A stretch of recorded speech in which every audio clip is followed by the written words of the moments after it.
Hey guys, and welcome to another episode of our fantasy team in my brand new channel, which is Fantasy King. To summarize this round, it wasn't as good as what other people had. People had mammoth scores, but I only had 20-31. As you can see from the spreadsheet, there were a lot of players that didn't go up into quite the potential. My defense had D and Tipon Woody, which got, an average score. And then you had Wagner done pretty good, Harwood done pretty good. Shaw got about average, and Boyd done pretty good. And the bench, Byrne and Ruggles both had, Byrne had a good score, but Ruggles was disappointing once again. If you had nothing else on your team, I suggest getting rid of him. As for the midfield, it's pretty good. Dangerfield, captain selection in that week, he done pretty good. A lot of people said that he would be disappointing against GWS as they're one of the hardest teams to score against, but I left with the captain selection anyway, and it wasn't too disappointing with his score. Tom Mitchell and Lockie Hunter got massive scores, absolutely mammoth scores, and I was really happy with that. Jordan Lewis, likewise, with a pretty solid score. Mitch Duncan was quite a bit disappointing. Sam Carriage was really good as well. Christian Petrarca and Josh Dunkley got scores that I wouldn't complain about because they were pretty good. And for the bench in that week, I had Darcy McPherson and George Hewitt. And George Hewitt got injured with 10, and I'm lucky and grateful that I didn't field him over Dunkley. As for the rucks, I had Gordon Cox in there, and it wasn't too disappointing. The Gordon didn't have a massive score, but Cox didn't do too bad either, so I can't really complain there. And on the bench, I had Curry and West, who West didn't do too bad. And my forward line was very disappointing. There was only one highlight in that forward line, that was Zach Merritt with a pretty solid score. Other than that, it was disappointing. Robbie Gray scored pretty okay. You wouldn't really complain over a score that's 80. Lance Franklin got 70, and that's his lowest score of the season. Aaron Hall, 59, very disappointing. Lee Montagna, 36, that was even more disappointing.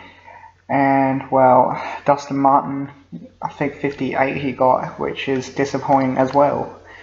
And my bench had Warren Davis, who got 98, or 97, which is absolutely amazing for bench cover, and Mitch McGovern, who was kind of disappointing against St Kilda, considering they ran all over them.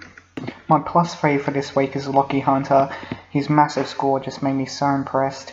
My -3 goes for Lee Montagna. I know he scored 4 points in the second half, and he was injured, which is understandable, and their team got ran all over. But I expect more from a premium, and a score of 36 doesn't make me happy at all. And as you can see my trades, I got rid of George Hewitt and got Tom Rockcliffe in, and I traded out Collins in. I traded Collins in for Matt D out because of McDonald Tipungwuti getting avoiding suspension. As you can see, my team is pretty much upgraded, and I still have a lot of remaining salary left. As you can see, my rankings, it's actually gone down, even though I had a pretty impressive score. And I'm not too fussed about that. Sure, I've gone down in rankings for the first time in several weeks, but I can't really complain because it's not much, and I did score pretty solid. There were a lot of other coaches out there that done a lot worse than me, so I'm not complaining whatsoever. As you can see from the spreadsheet, you can see the expected score, the break-even, the price, how much I've gone up or down, the projected score, and the average, and who I put vice captain and captain. I can start off with defensive. Boyd and Shaw, they should go to their usual best. Then I think McDonald Tipungwuti won't go too much more up on the price, so if you have no one else to trade, you should trade him. Josh Wagner, another person that I think you should trade if you have no other trading selections, or if you have no other trading options. And then I have Ryan Harwood, who will continue to go up a bit more in the price, but considering that he has been going good in the past few weeks, and Sam Collins, who is at less than 200k price, he'll continue to go up. And for the bench, I have Kieran Byrne, who will also go up in price just by a little bit, and Tom Ruggles is another person that you should consider getting rid of because he hasn't been going up too much on price lately, and his average has fallen. Then we go to our midfield, Patrick Dangerfield. He should go to his usual 100s again because he's scored 100 in the past 6 weeks. Lockie Hunter and Tom Mitchell should score very well as well. I put Tom Rockcliffe captain and Jordan Lewis vice captain. It was a toss-up between the two because, Jordan Lewis plays against Essendon and he seems to have a good record against them, and Essendon are last on the ladder, and if they were to tag anyone, which is Craig Bird's role, it would be towards Sam Mitchell. And I put captaincy on Tom Rockcliffe there because he manages to have a very good record against Fremantle. He has scored 190 against them before when he only scored 3 goals for in the entire match, so that's why I put him in the captaincy selection. It might be a bit of a risk because Barlow usually tags big players. He only restricted Salarakis to 22 fantasy points, but I decided to go with the risk, especially considering there isn't much wrong with my team this week before heading into the bye. My bye structure looks pretty set. Then I have Mitch Duncan, who has been disappointing last week, but he has scored a lot of 100s, and I think he'll get close to that this week. Sam Kerridge, I think he should score well as well, considering he's against a weak opposition. And Christian Petrarca should go back into his average scores like he has been in the past few weeks. Like, he has been inconsistent, but he's a very good pickup for me and my fantasy team. And in my bench, I have Josh Dunkley, which is a very strong bench option. He's gone up a lot in price, and I reckon he'll continue to do so. And Darcy McPherson, who I am planning to get rid of next week because he won't be playing for another 9 weeks minimum. In my ruck, I have Max Gawn. He should continue to his best form. He has been inconsistent, but I think he'll score pretty solid this week.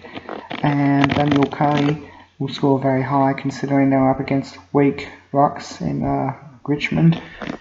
And for the bench, I have Mason Cox and Trent West, who should also score pretty solid as well, but I wouldn't recommend them being on your team. Onto my forward line now, and Zach Merritt.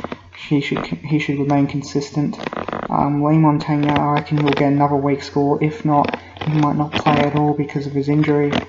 I have Aaron Hall. I reckon he'll continue to get into his best.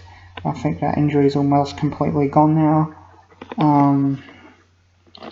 I have Lance Franklin and Robbie Gray. He should both get 90 this week. They should go back to their best. And Dustin Martin, who I think he will get into his best again, considering they're up against a weak opposition.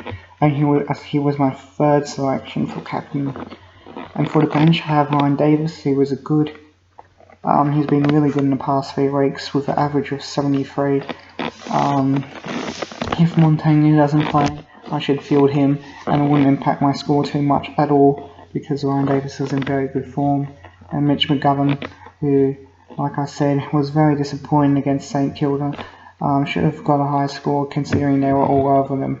And I suggest if you have no one else to trade him. As you can see, my remaining salary is pretty high, so I decided to downgrade McDonald Tipungwuti to I'm deciding to upgrade McDonald Tipungwuti to Roy Laird, but that is totally dependent on how much price they go up or down in. As you can see, my remaining salary predicted is not much at all after these trades. But anyways, yeah, I am planning to go down from McDonald Tipungwuti to Roy Laird. And for my other trade, I decided to put out Darcy McPherson, as he's not going to play for the next 9 weeks, into Jared Jansen or possibility of Hayes Stewart because, they were very good in their first game. and as you can see, my team will be even more upgraded. The players that are highlighted in bold will be having a bye, and as you can see, my forward has been really impacted by this, but I am expected to have a full team. I hope you enjoyed this video. Please subscribe if you did, and I will see you again when round 12 is in completion.